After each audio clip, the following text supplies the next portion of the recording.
صل على سيدنا ومولانا محمد وعلى بسم اللہ الرحمن الرحیم۔ السلام علیکم ناظرین و سامعین کرام۔ پروگرام یاد الہی دیکھنے کے لیے، یاد الہی کے سابقہ تمام پروگرامز دیکھنے کے لیے، بالخصوص وظائف دیکھنے، سننے، جاننے اور پڑھنے کے لیے آپ ہمارے یوٹیوب چینل یاد الہی یعنی YAADE_ILAHI یوٹیوب چینل یاد الہی کو سبسکرائب بھی کیجئے، لائک بھی کیجئے، کمنٹس بھی کیجئے، تاکہ یاد الہی کے مختلف پروگرامز اور وظائف سے آپ مکمل رہنمائی حاصل کر سکیں۔ جی ناظرین و سامعین، پروگرام یاد الہی میں روزانہ عظیم ہستیوں کے تذکارے پاک کیے جاتے ہیں اور اس کے ساتھ ساتھ کچھ ایسے موضوعات پر گفتگو ہوتی ہے جن سے آپ کو رہنمائی حاصل ہوتی ہے۔ آج سیدنا امام محمد تقی، امام جواد رضی اللہ تعالیٰ عنہ آپ کے تذکارے پاک ہوں گے۔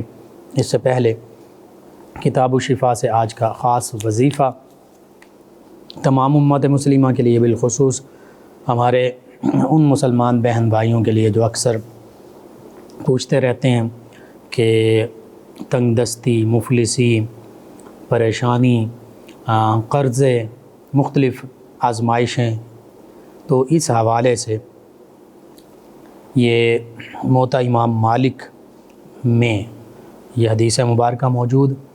سیدنا امام مالک رضی اللہ عنہ جو فقہ کے بھی امام ہیں، حدیث کے بھی امام ہیں، اور یہ موطا امام مالک حدیث کی پہلی کتابوں میں سے ہے۔ صحیح بخاری، صحیح مسلم، ان سے بھی پہلے امام مالک علیہ رحمہ نے یہ کتاب جو ہے حدیث مبارکہ اس میں جمع کی۔ آپ فرماتے ہیں کہ سیدنا عبداللہ بن عمر رضی اللہ عنہما سے روایت ہے، مروی ہے، کہ ایک صحابی رضی اللہ عنہ نبی کریم صلی اللہ علیہ وآلہ وسلم کی خدمت اقدس میں حاضر ہوئے۔ اب ان صحابی رضی اللہ عنہ نے انہوں نے عرض کیا کہ اللہ کے رسول صلی اللہ علیہ وسلم، دنیا نے مجھ سے پیٹھ پھیر لی ہے، یعنی میرے مسائل بہت زیادہ ہیں، میرے اخراجات بہت زیادہ ہیں، لیکن آمدنی کے وسائل بہت کم ہیں۔ تو آقا کریم صلی اللہ علیہ وآلہ وسلم نے اس موقع پر ارشاد فرمایا ان صحابی رضی اللہ عنہ سے، کیا وہ تسبیح تمہیں یاد نہیں جو ملائکہ اور ساری مخلوق کی تسبیح ہے، جس کی برکت سے انہیں روزی دی جاتی ہے؟ یعنی یہ تسبیح، ابھی میں تسبیح بھی ذکر کر دیتا ہوں جو آقا کریم صلی اللہ علیہ وآلہ وسلم نے ارشاد فرمائی۔ آقا کریم فرما رہے ہیں کہ یہ وہ تسبیح ہے جو ملائکہ کی بھی تسبیح ہے اور ساری مخلوق، اللہ کی تمام مخلوقات کی یہ تسبیح ہے۔ یسبح للہ ما فی السماوات و ما فی الارض، اللہ فرماتا ہے کہ زمین و آسمان میں جو کچھ ہے، کائنات کا ذرہ ذرہ، وہ اللہ کی تسبیح، اللہ کی پاکی، اللہ کی حمد بیان کرتا ہے، اللہ کا ذکر کرتا ہے۔ غافل انسان ہی ہے۔ تو اللہ کے پیارے حبیب صلی اللہ علیہ وآلہ وسلم نے یہ فرما دیا کہ یہ وہ تسبیح ہے جو ملائکہ کی بھی تسبیح ہے، تمام فرشتے بھی یہی پڑھتے ہیں، تمام مخلوقات بھی یہی پڑھتی ہیں، اور فرمایا کہ یہ وہ تسبیح ہے کہ جس کی برکت سے انہیں روزی دی جاتی ہے، انہیں رزق دیا جاتا ہے، انہیں ہر نعمت عطا کی جاتی ہے۔ تو اس لیے روزی اور رزق میں اگرچہ روپیہ، پیسہ، کھانے پینے کے معاملات، جو اجناس ہیں، یہ بھی ہیں اور یہ بھی ضروری ہیں، اس کے علاوہ اللہ تعالیٰ کی تمام نعمتیں یہ بھی، اور اللہ کی تمام نعمتیں یہ رزق میں شامل ہیں۔ تو آپ چاہتے ہیں کہ اللہ تعالیٰ کی تمام نعمتیں بخیر و عافیت آپ کو حاصل رہیں، رزق بھی ملے، رزق میں تنگی نہ ہو، آمدن زیادہ سے زیادہ ہو، وسائل زیادہ سے زیادہ ہوں، کسی کے سامنے دست سوال دراز نہ کرنا پڑے، کسی سے کچھ مانگنا نہ پڑے، اور کسی کی محتاجی نہ ہو، تو یہ تسبیح کیجئے۔ آگے امام مالک لکھتے ہیں کہ سیدنا عبداللہ بن عمر رضی اللہ عنہ فرماتے ہیں کہ پھر آقا کریم صلی اللہ علیہ وآلہ وسلم نے ارشاد فرمایا کہ طلوع فجر کے وقت، یعنی صبح صادق، جب سحری کا وقت ہوتا ہے اور بالخصوص سحری کا وقت ختم ہوتا ہے، فجر کا وقت شروع ہو جاتا ہے، تو فرمایا کہ طلوع فجر کے وقت یعنی صبح صادق سے نماز فجر کے وقت ختم ہونے تک، یہ فجر کا جو وقت ہے، فرمایا کہ اس وقت میں 100 مرتبہ تو یہ پڑھے. کیا؟ یہ تسبیح بھی حدیث مبارکہ میں موجود، آپ سماعت کر لیجئے. سبحان اللہ و بحمدہ سبحان اللہ العظیم استغفر اللہ. کہیں یہ ہے اور کہیں تھوڑا سا فرق ہے. سبحان اللہ و بحمدہ سبحان اللہ العظیم و بحمدہ استغفر اللہ.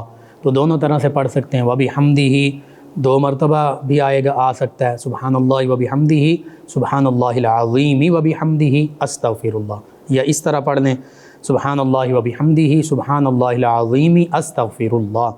تو یہ صبح فجر کی سنتوں اور فرضوں کے درمیان پڑھ لیں. اگر رہ جائے تو فجر کا وقت ختم ہونے سے پہلے طلوع آفتاب سے پہلے آپ یہ پڑھ لیں روزانہ 100 مرتبہ. آقا کریم صلی اللہ علیہ وآلہ وسلم کے فرمان کے مطابق انشاءاللہ رزق کی تنگی ختم ہو جائے گی، مفلسی محتاجی ختم ہو جائے گی، قرض کے بار جو ہیں وہ ختم ہو جائیں گے. اللہ تعالیٰ قرضوں سے نجات عطا فرمائے گا. تو یہ تمام امت مسلمہ کے لیے، تمام ہمارے پاکستانی مسلمان بہن بھائیوں کے لیے ہر ایک اس تسبیح کو اپنا ورد بنا لے، وظیفہ بنا لے اس خاص وقت میں. اور اس کے علاوہ اس خاص وقت میں تو لازمی پڑھیں، لیکن اس کے علاوہ بھی ایک تسبیح اس خاص وقت میں پڑھنے کے علاوہ بھی آپ چلتے پھرتے اٹھتے بیٹھتے اضافی طور پر کثرت سے یہ پڑھتے رہیں. انشاءاللہ آپ کو اس کی برکات ضرور نصیب ہوں گی. اللہ تعالیٰ ہمیں آسانی عطا فرمائے. آپ اس وظیفے کو، اس لاجواب اور کثیر الفوائد تسبیح کو اپنے معمول کا حصہ بنائیے، اپنے اوراد و وظائف میں شامل کیجئے. اپنے اعزاء، اقرباء، رشتہ دار، دوست، احباب، پڑوسی، محلے دار، حتیٰ کہ تمام امت مسلمہ تک پہنچائیے. میرے آپ کے ہمارے بتانے سے اگر کسی بھی ہمارے مسلمان بہن بھائی، کسی مسلمان فرد کا فائدہ ہوتا ہے، انشاءاللہ یہ ہمارے لیے دین و دنیا آخرت میں بھلائی، فائدے، نجات اور شفا کا باعث ہوگا. اللہ سبحانہ و تعالی مجھے آپ کو، ہم سب کو آسانیاں عطا فرمائے، ہمیں آسانیاں بانٹنے والا بنائے، ہماری مشکلات میں ہماری ان مشکلات سے حفاظت فرمائے. آمین.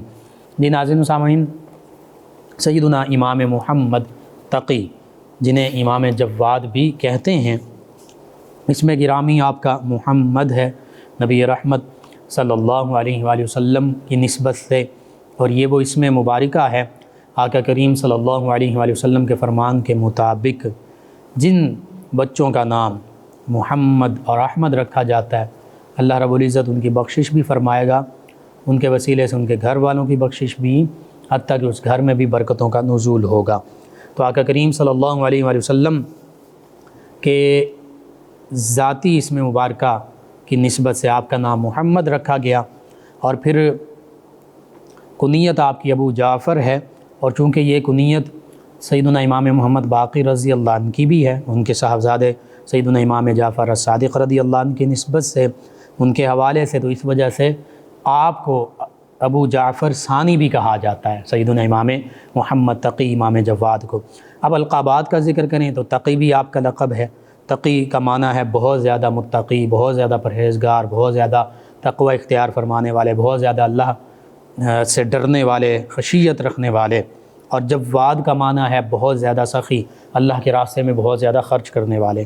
تو انہی 2 القابات سے آپ کی شخصیت کے 2 نمایاں پہلوؤں کا بھی ہمیں پتہ چل گیا کہ آپ زہد و عبادت میں، تقوی میں، اللہ رب العزت کی خشیت میں، پرہیزگاری میں بھی کمال تھے. تقی، بہت زیادہ متقی تھے، بہت زیادہ پرہیزگار تھے، بہت زیادہ خشیت الہی کا پیکر تھے. اور پھر اللہ کی مخلوق کے ساتھ بھلائی کرنے کے معاملے میں بھی آپ جواد تھے، یعنی بہت زیادہ جود و سخا کرنے والے، بہت زیادہ فیاض تھے، اللہ کے راستے میں سب کچھ لٹا دینے والے، اللہ کے راستے میں سب کچھ خرچ کر دینے والے. تو یہ نبی کریم صلی اللہ علیہ وآلہ وسلم کا مبارک عمل بھی ہے. یہ صحابہ کرام علیہم رضوان کے اوصاف میں سے بھی ہے، یہ اہل بیت کرام علیہم رضوان کے اوصاف میں سے بھی ہے، اور یہی پھر سادات کرام اور اولیاء کرام رحمہم اللہ علیہ مجمعین کا بھی وصف رہا. تو یوں اللہ رب العزت نے آپ کو کئی نمایاں اوصاف سے نوازا. اسی طرح قانع، یہ بھی آپ کا ایک لقب ہے، قناعت پسند، جو مل جائے تھوڑا بھی ہو، اگرچہ وہ تھوڑا ہو، اس پر بھی قناعت کرنا، اس پر بھی صبر کرنا، اس پر بھی شکر کرنا، کسی قسم کا شکوہ شکایت نہ کرنا. یہ اسے بولتے ہیں قانع اور قناعت پسند، ایسے لوگ بھی اللہ کو محبوب ہیں۔ اسی طرح مرتضیٰ، یہ بھی آپ کا لقب ہے، اور مرتضیٰ کا معنی یہ ہے جس سے اللہ راضی ہو، اللہ تعالیٰ کا محبوب بندہ۔ تو یوں سیدنا علی المرتضیٰ کرم اللہ وجہ کریم، ان کا بھی یہ لقب تھا، تو انہی کی نسبت سے آپ کا بھی یہ لقب ہے۔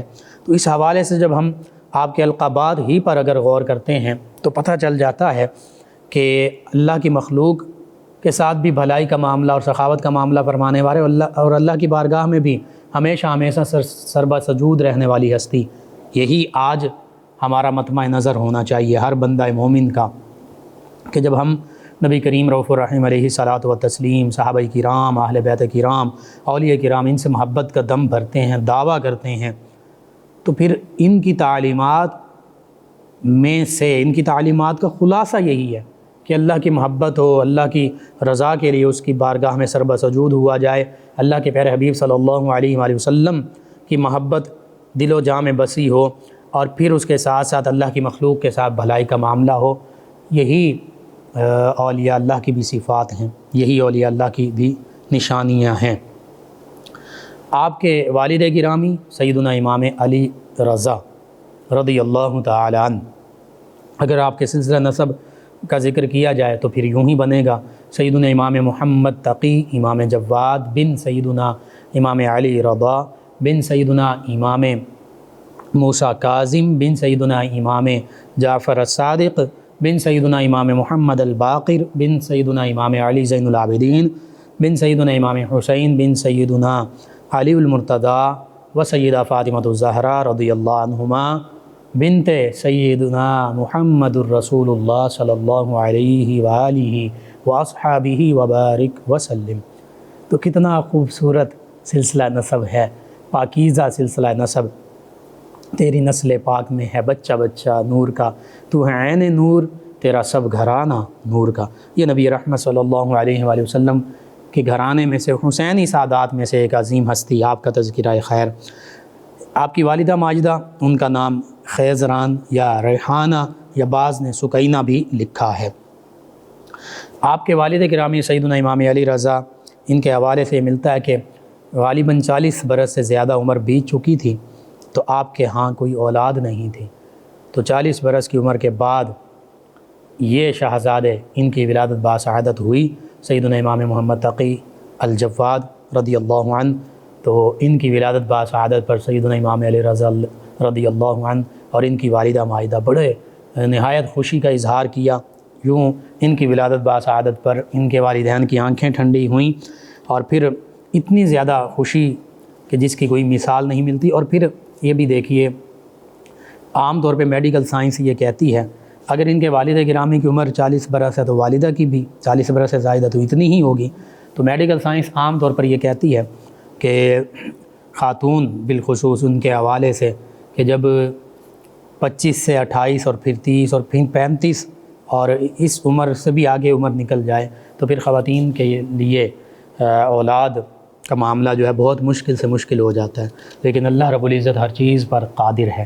اللہ رب العزت نے سیدنا ابراہیم علیہ السلام کو دونوں صاحبزادے سیدنا اسماعیل اور سیدنا اسحاق علیہ السلام وہ بڑھاپے کی عمر میں عطا فرمائے، سیدنا زکریا علیہ السلام کو سیدنا یحییٰ علیہ السلام عطا فرمائے، بڑھاپے کی عمر میں عطا فرمائے، اور ان صاحبزادوں کی ولادت باسعادت کے تذکرے ان انبیاء کرام علیہ السلام کے وہ قرآن مجید فرقان حمید میں بھی موجود ہیں۔ تو یوں اللہ تعالیٰ کی قدرت کاملہ کے سامنے کوئی چیز ناممکن نہیں ہے۔ آپ کی ولادت باسعادت مدینہ طیبہ میں ہوئی، اور سن ہجری جو ہے 195 ہے۔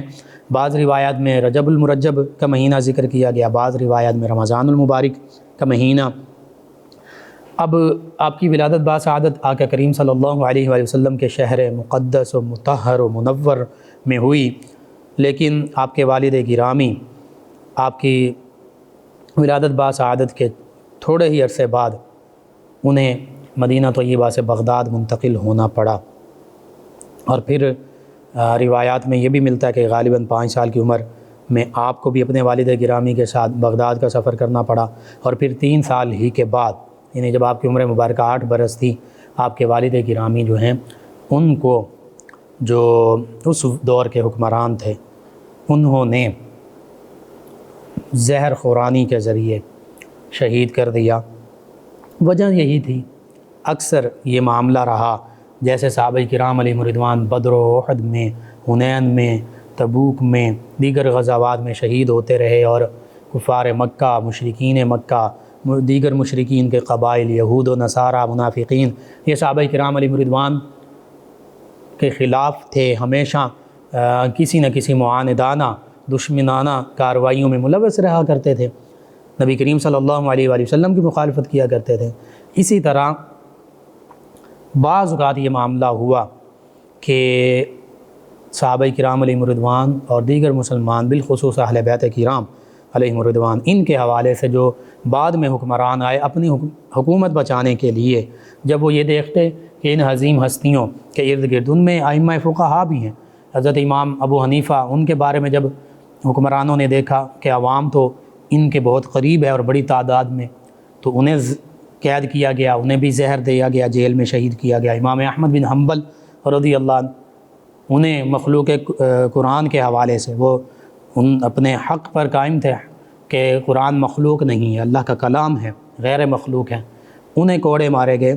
تو یہ تسلسل ہم دیکھتے ہیں کہ ائمہ فقہا، علماء، اولیاء، بالخصوص اہل بیت اطہار علیہم رضوان کی یہ جو ہستیاں ہیں، ان کے حوالے سے بھی، کہ جب ان حکمرانوں نے دیکھا کہ لوگوں کے دل ان ہستیوں کی جانب مائل ہیں، تو پھر اکثر اہل بیت کرام علیہم رضوان کی جو ہستیاں ہیں، ان کو مختلف طریقوں سے زہر دے کر، کبھی انگوروں میں، کبھی کسی کھانے کی چیز میں مسموم چیزیں دے کر زہر خورانی کے ذریعے شہید کیا گیا۔ تو آپ کے والد گرامی سیدنا امام علی رضا رضی اللہ عنہ، ان کے ساتھ بھی یہی معاملہ کیا گیا، اور مشہد مقدس ایران میں سیدنا امام علی رضا رضی اللہ عنہ، آپ کا مزار مبارکہ موجود ہے، آج بھی پوری دنیا سے مسلمان وہاں حاضر ہوتے ہیں، فیوز و برکات پاتے ہیں۔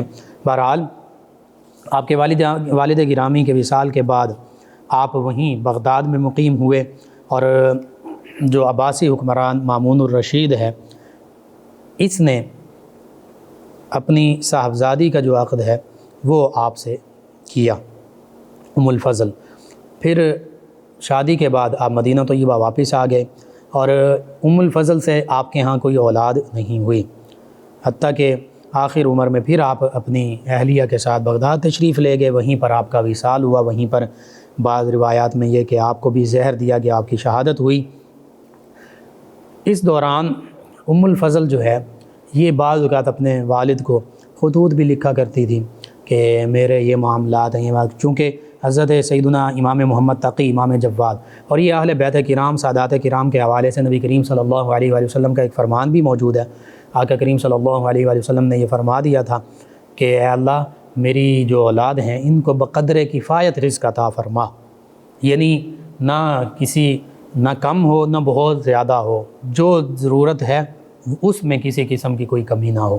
تو ائمہ اہل بیت کرام علیہم رضوان کا یہ معاملہ تھا کہ رزق کی فراوانی تھی کفایت کے مطابق، کوئی ایسی کمی کا معاملہ نہیں تھا، لیکن جو کچھ آتا یہ اللہ کے راستے میں صدقہ خیرات کر دیتے، حتیٰ کہ بعض کا ہزاروں دراہم اور دینار جو ہیں وہ اللہ کے راستے میں خرچ کر دیا کرتے، گھر میں جو کچھ پڑا ہوتا، کوئی سائل آ جاتا اسے عطا فرما دیا کرتے۔ یہ نبی رحمت صلی اللہ علیہ وآلہ وسلم، اہل بیت کرام، صحابہ کرام، انہی کا طریقہ رہا۔ آپ کے بچپن میں ہی چونکہ اپنے والد گرامی سے قرآن و سنت، فقہ اور مدینۃ العلم اور باب مدینۃ العلم کا کہ جو فیوز و برکات ہیں اور علوم ہیں وہ پا لیے تھے، تو بچپن میں ہی علمی مقام و مرتبہ آپ کا بہت بلند تھا۔ ایک موقع پر تو مامون الرشید جو ہے گزر رہا ہے، تو آپ ابھی کم سن ہیں، دیگر بچے بھی موجود ہیں، گلی میں وہ موجود ہیں، تو وہ جب مامون الرشید گزرا تو وہ سائیڈ پر ہو گئے، لیکن آپ وہیں اپنے جگہ پر موجود رہے۔ تو مامون الرشید نے پوچھا کہ آپ کس وجہ سے سائیڈ پر نہیں ہوئے، دوسرے بچے تو سائیڈ پر ہو گئے؟ تو آپ نے بغیر ہچکچائے کہا کہ اے خلیفہ، راستہ تنگ نہیں تھا کہ میں آپ کے لیے جگہ چھوڑتا، اور نہ ہی میں نے کوئی جرم کیا کہ میں آپ سے ڈروں۔ تو اس موقع پر عباسی حکمران جو ہے مامون الرشید، اس نے پوچھا کہ آپ کون ہیں؟ تو آپ نے بتایا کہ میں محمد بن علی رضا رضی اللہ عنہما ہوں۔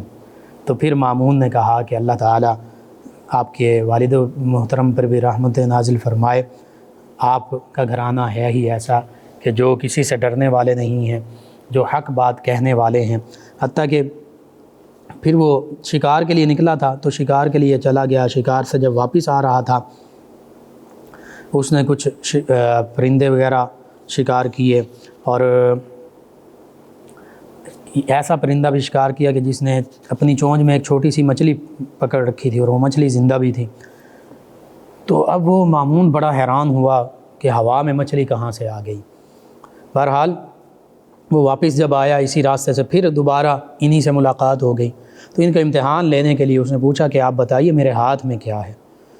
تو اللہ رب العزت کی طرف سے جو کشف، جو الہام اور جو روحانی بصیرت، نورانی بصیرت حاصل ہوتی ہے، بصیرت باطنی، بصیرت قلبی، اس سے آپ نے فرمایا کہ بات یہ ہے کہ اللہ تعالیٰ نے اپنی مشیت سے اپنی قدرت کے سمندر میں چھوٹی چھوٹی مچھلیاں پیدا کی ہیں، جنہیں بادشاہ کے پرندے جو ہیں، باز جو ہیں، عقاب جو ہیں، وہ شکار کرتے ہیں، اور پھر وہ بادشاہ ان کے ذریعے نبی کریم صلی اللہ علیہ وآلہ وسلم کے خانوادے کا امتحان لیتے ہیں، اور اللہ تعالیٰ ان آل رسول کو عزت سے سرفراز فرماتا ہے۔ بہرحال مامون نے جب یہ سب جواب سنا تو وہ بہت زیادہ حیران اور متاثر ہوا، اور اس نے کہا کہ بالکل آپ ہی اپنے والد گرامی سیدنا امام علی رضا کے حقیقی جانشین ہیں، اور واقعتاً آپ خاندان نبوت کے چشم و چراغ ہیں۔ پھر اس نے آپ کو اپنے ساتھ لے لیا اور آپ کا حد سے زیادہ اعزاز و اکرام کیا، حتیٰ کہ اپنے ساتھ رکھا۔ پھر وہ واقعہ کہ قاضی یحییٰ بن اقسم اور دیگر جو ظاہری اس وقت کے علم کے حامل لوگ تھے، ان کے دل میں یہ بات تھی کہ یہ تو ابھی کم سن ہیں، ان کے پاس علوم اور فیوز و معرفت اور قرآن اور حدیث اور فقہ اور شرعی مسائل کا علم کم ہوگا۔ تو یہی بات قاضی یحییٰ بن اقسم اور دیگر اس وقت کے جو علماء تھے، انہوں نے کچھ علماء انہوں نے مامون الرشید سے کہی۔ تو مامون الرشید نے کہا کہ اللہ تعالیٰ نے ان کو بڑا علم عطا فرمایا ہے، اگر ایسا معاملہ ہے تم انہیں کم سنی کے باعث یوں سمجھتے ہو تو پھر آپس میں ایک بحث اور گفتگو جو ہے اس کا انعقاد کر لیتے ہیں۔ یوں ہی ہوا، قاضی یحییٰ بن اقسم اور دیگر جو لوگ تھے وہ موجود ہیں ایک جانب، اور دوسری جانب سیدنا امام محمد تقی امام جواد رضی اللہ عنہ۔ قاضی یحییٰ بن اقسم اب اپنی دانست میں یہ سمجھ رہا ہے کہ میں ان سے ایسے ایسے سوال کروں گا کہ یہ لاجواب ہو جائیں گے، اس کا جواب نہیں دے سکیں گے۔ بہرحال سیدنا امام محمد تقی ان سے قاضی یحییٰ بن اقسم نے سوال کیا کہ جو حج کے دوران شکار کرے اس کے لیے کیا ہے، یعنی شریعت اسلامیہ کا حکم کیا ہے۔ تو آپ نے فرمایا کہ تمہارا سوال ہی مبہم ہے، تمہارا سوال ہی ناقص ہے، نامکمل ہے، سوال مکمل کرو کہ اس نے اب اس کی مکمل ڈیٹیل جو ہے بتائی کہ شکار جب وہ اس میں احرام میں تھا اس وقت کیا، یا احرام کے بغیر، حج کا احرام تھا، عمرے کا احرام تھا، شکار مکہ المکرمہ کی حدود کے اندر کیا، باہر کیا، دن کے وقت کیا، رات کے وقت کیا۔ اچھا، شکار کرنے کے بعد وہ نادم ہوا یا نہیں، اس طرح کہ آپ نے اس کے سوال پر کئی سوال جو ہیں وہ کر دیے، اور حقیقت میں وہ بالکل صحیح سوال تھے کہ اس نے اپنا سوال جو ہے وہ بالکل اس کا سوال ہی ناقص تھا، مبہم تھا، اس کے سوال کا یوں کوئی جواب دیا ہی نہیں جا سکتا تھا۔ تو بہرحال جب آپ نے اس سوال کی تمام اس سوال کے پہلوؤں کا ذکر کر دیا تو پھر وہ حیران رہ گیا، وہ پھر اس پر بات کرنے سے عاجز آ گیا۔ اس نے کہا کہ آپ خود ہی ان سوالوں کے جوابات ارشاد فرما دیجئے۔ تو پھر آپ نے ان تمام سوالوں کے جوابات ارشاد فرمائے، جن کا مکمل تفصیل کے ساتھ ذکر نور الابصار میں بھی ملتا ہے، الصواعق المحرقہ اس میں بھی ملتا ہے۔ اسی طرح اس نے آپ سے ایک یہ بھی سوال کیا کہ آپ یہ بتائیے کہ وہ کون شخص ہے جس نے صبح کے وقت ایک عورت کو دیکھا تو اس کا یہ دیکھنا حرام تھا، جب دن چڑھ گیا تو وہ عورت اس کے لیے حلال تھی، جب ظہر کا وقت ہوا تو وہ عورت اس پر حرام ہو گئی، جب عصر کا وقت ہوا تو وہ عورت اس کے لیے حلال ہو گئی، پھر جب سورج غروب ہوا تو وہ عورت اس کے لیے حرام ہو گئی، جب عشاء کا وقت شروع ہوا تو وہ عورت اس کے لیے حلال ہو گئی۔ پھر جب آدھی رات ہوئی تو وہ عورت اس کے لیے حرام ہو گئی۔ جب سورج طلوع ہوا صبح دوبارہ تو وہ اس کے لیے حلال ہو گئی۔ تو قاضی یحییٰ بن اقسم نے کہا یہ بتائیں کہ وہ عورت ان اوقات میں کس طرح اس کے لیے حلال ہوئی اور کس طرح حرام ہوئی۔ آپ نے یہ سوال قاضی یحییٰ سے پوچھا تھا تو وہ تو کوئی جواب نہ دے سکا، اس نے کہا مجھے معلوم نہیں، اور ساتھ ہی یہ کہا کہ اگر آپ ہمیں اس کے جواب سے مستفید فرما دیں تو ہمارے لیے بہت بھلائی ہوگی، بہتری ہوگی۔ تو فرمایا یہ عورت کسی شخص کی باندھی تھی، کنیز تھی، لونڈی تھی، تو ایک اجنبی شخص نے دن کے شروع میں اسے شہوت سے دیکھا، اس وقت یہ عورت اس شخص پر حرام تھی۔ پھر جب دن چڑھ گیا تو اس شخص نے وہ باندھی، یہ کنیز اس کے مالک سے خرید لی، اب اس کے لیے حلال ہو گئی۔ پھر جب ظہر کا وقت ہوا تو اس شخص نے اس کنیز کو آزاد کر دیا۔ جب آزاد کر دیا تو یہ کنیز اب چونکہ آزاد ہو گئی تو اس مرد کے لیے حرام ہو گئی۔ جب عصر کا وقت ہوا تو اس شخص نے اس عورت سے نکاح کر لیا، اب یہ اس کے لیے حلال ہو گئی۔ اور جب مغرب کا وقت ہوا تو اس شخص نے اس سے زہار کر لیا، جب زہار کر لیا تو پھر اس شخص کے لیے حرام ہو گئی۔ پھر جب عشاء کا وقت شروع ہوا تو زہار کا اس نے کفارہ دے دیا تو وہ عورت اس کے لیے پھر حلال ہو گئی۔ جب آدھی رات ہوئی تو اس نے اس کو ایک طلاق دے دی، جس سے یہ عورت جو ہے اس شخص کے لیے حرام ہو گئی۔ اب جب فجر ہوئی، صبح دن چڑھا تو اس نے اس ایک طلاق سے رجوع کر لیا تو یہ عورت پھر اس کے لیے حلال ہو گئی۔ تو یوں آپ نے ساری کنڈیشنز جو ہیں یہ بتا دیں۔ تو یہ علم کا معاملہ، اور حقیقت یہ کہ آج بھی بعض اوقات ہم ناقص اور مبہم غیر واضح سوال کرتے ہیں اور ہم سمجھتے ہیں کہ اس کا فوری ہمیں پورا مکمل جواب مل جائے۔ یوں نہیں ہوتا، سوال میں کا جو پہلو ہے اس کو مکمل تفصیل کے ساتھ بیان کیا جائے تاکہ پھر اسی پہلو کے مطابق اس کا جواب دیا جائے۔ بہرحال اللہ رب العزت نے آپ کو بڑی عزت اکرام سے نوازا، علم میں بھی کمال درجہ، زہد و تقوی میں کمال درجہ، فضائل و خصائل میں اعلیٰ سے اعلیٰ۔ آپ کے چند ایک فرامین کا ذکر کرتا ہوں۔ آپ فرماتے ہیں کہ مومن کی عزت اس میں ہے کہ وہ لوگوں سے مستغنی ہو کر رہے، یعنی ان سے کوئی طمع اور لالچ نہ رکھے۔ اسی طرح فرماتے ہیں جس نے اللہ کے لیے کسی کو دوست بنایا تو اس نے جنت میں گھر بنایا۔ پھر فرماتے ہیں اللہ اپنے بعض بندوں کو مال و دولت اور نعمتوں سے نوازتا ہے، جب تک وہ اس مال و دولت میں سے سخاوت سے کام لیتے رہتے ہیں تو وہ نعمتیں، وہ مال و دولت ان کے پاس برقرار رہتی ہیں وہ نعمتیں، اور جب وہ بخل اور کنجوسی شروع کر دیتے ہیں، اللہ کے راستے میں خرچ نہیں کرتے، تو اللہ تعالیٰ ان سے وہ نعمتیں لے کر اپنے دوسرے بندوں کو عطا فرما دیتا ہے۔ اسی طرح فرماتے ہیں جو کسی انسان کو بڑا سمجھتا ہے وہ اس انسان کی تعظیم بھی کرتا ہے، اور فرماتے ہیں جو شخص کسی چیز سے ناواقف ہوتا ہے وہ اس چیز کو اپنی ناواقفیت اور جہالت کی وجہ سے غلط سمجھتا ہے، اور فرماتے ہیں کہ فرصت جو ہے، فارغ اوقات، فرماتے ہیں یہ غنیمت ہے، اور فرمایا جو اکثر پریشان اور غمگین رہتا ہے وہ امراض کا شکار رہتا ہے، اور فرمایا مسلمان کی زندگی کے مضمون کا مرکزی خیال حسن اخلاق ہے، یعنی بندہ مومن کی زندگی میں جہاں اللہ کی عبادت، اللہ کا خوف، تقوی، خشیت، نبی رحمت صلی اللہ علیہ وآلہ وسلم سے محبت، یہ تو ضروری ہے ایمان کے لیے بھی، وہیں پر زندگی گزارنے کا سب سے خوبصورت مرکزی خیال اور جسے سینٹرل آئیڈیا کہتے ہیں، تھیم کہتے ہیں، وہ حسن اخلاق ہی ہے۔ اسی طرح فرماتے ہیں فقر کی زینت سوال سے بچنا ہے۔ ہم فقیر اس کو سمجھتے ہیں جو مانگتا ہے، آپ فرما رہے نہیں، اصل فقیر وہ ہے اللہ کی بارگاہ کا فقیر جو سوال سے بچتا ہے۔ پھر فرماتے ہیں آزمائش کی زینت شکر ہے، آزمائش میں بھی شکر کیا جائے، صبر تو کرنا ہے، شکر کیا جائے۔ خاندانی شرافت کی زینت عاجزی ہے، آپ فرماتے ہیں جو خاندانی طور پر شریف ہوگا اس میں عاجزی انکساری ہوگی، تکبر، غرور، اکڑ نہیں ہوگی۔ پھر فرماتے ہیں گفتگو کی زینت فصاحت ہے، یعنی گفتگو کی خوبصورتی ہے کہ فصاحت اور بلاغت اور خوبصورت الفاظ کے ساتھ، اچھے انداز کے ساتھ گفتگو کی جائے، سننے والے کے دل میں اتر جائے۔ پھر فرماتے ہیں کہ احادیث وغیرہ بیان کرنے کی زینت قوت حافظہ ہے، یعنی پختگی سے وہ احادیث مبارکہ یاد کی جائیں اور پھر بیان کی جائیں۔ علم کی زینت تواضع ہے، علم اور علماء کے لیے فرمایا جا رہا ہے کہ تواضع کریں، وہ عاجز بنیں، انکساری کرنے والے بنیں اور متواضع ہوں، اور اس تواضع کا ایک معنی یہ بھی ہے کہ دوسروں کی خدمت کرنے والے ہوں۔ کسی کے ساتھ بھلائی کرنے کی زینت آپ فرماتے ہیں اس پر احسان نہ جتلانا، کتنی خوبصورت بات، قرآن پاک نے بھی یہی فرمایا۔ اور نماز کی زینت خشوع و خضوع، اور حقیقت بھی یہی ہے، وہ نماز خوبصورت ہے جس میں خشوع و خضوع ہو، اللہ کا خوف ہو۔ اور قناعت کی زینت آپ فرماتے ہیں چہرے پر مسکراہٹ ہے، یعنی تھوڑا اللہ تعالیٰ نے عطا فرمایا، تھوڑے پر راضی رہیں، یہ قناعت ہے، لیکن اس دوران چہرے پر مسکراہٹ بھی سجی ہو۔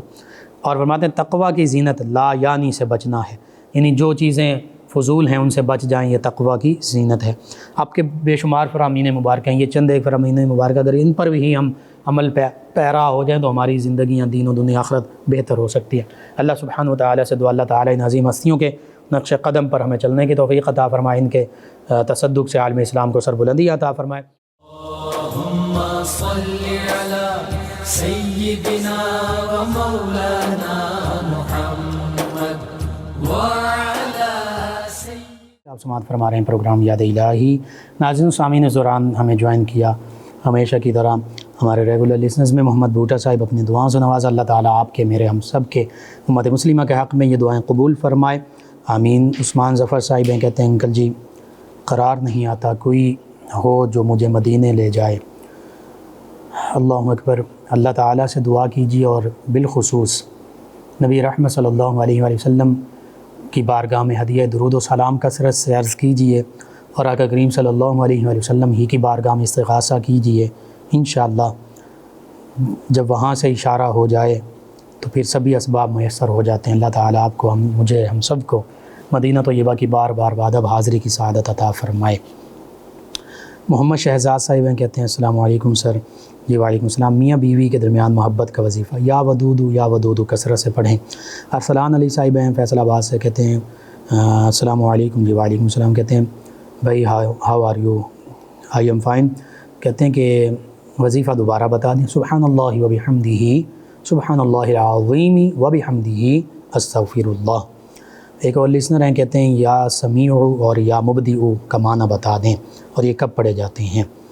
یا سمیع کا معنی اے سماعت فرمانے والے، ہر بات سننے والے، اللہ کی ذات ہے اور ہماری سماعت کی طرح نہیں، بہت وراء الورا شان ہے یہ اللہ کی۔ اور مبدئ ابتدا فرمانے والا، پیدا فرمانے والا، بنانے والا۔ یہ مبدئ حمزہ کے ساتھ بھی آخر میں، اور ایک بدیع بھی ہے، نئی چیز بنانے والا۔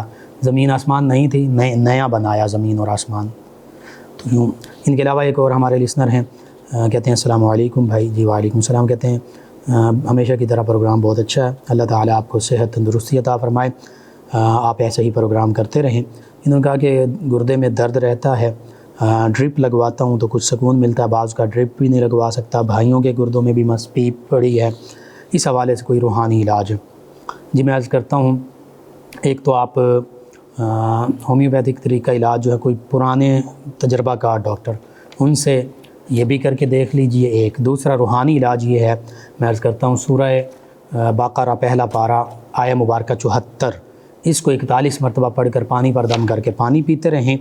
دوسرا یہ ہے کہ سورہ الم نشرح بسم اللہ الرحمن الرحیم کے ساتھ 11 مرتبہ پڑھیں، بارش کے پانی پر وضو کی حالت میں پڑھیں، اور پھر دن میں 4 مرتبہ، صبح ناشتے سے پہلے، ظہر کے وقت، عصر کے بعد اور سوتے وقت 3 گھونٹ وہ پانی پیتے رہیں، اور ہر بار پانی پینے سے پہلے 7 مرتبہ درود ابراہیمی پڑھ لیں۔ انشاءاللہ گردے کی تمام بیماریوں سے اللہ تعالیٰ شفا عطا فرمائے گا۔ یہ دونوں روحانی علاج کیجیے، اللہ تعالیٰ شفا عطا فرمانے والا ہے۔ جی ناظرین سامعین، آپ کا شکریہ، آپ ہمیں جوائن کرتے ہیں، پروگرام یاد الہی میں شامل ہوتے ہیں۔ پروگرام یاد الہی کا وقت ختم ہو جاتا ہے، انشاءاللہ کل صبح دوبارہ آپ سے ملاقات ہوگی۔ پروگرام یاد الہی میں اپنے میزبان محمد لقمان رضا اور ہماری ٹیم کو اجازت دیجیے۔ اللہ نگہبان۔ اللہم صلی علی سیدنا و مولانا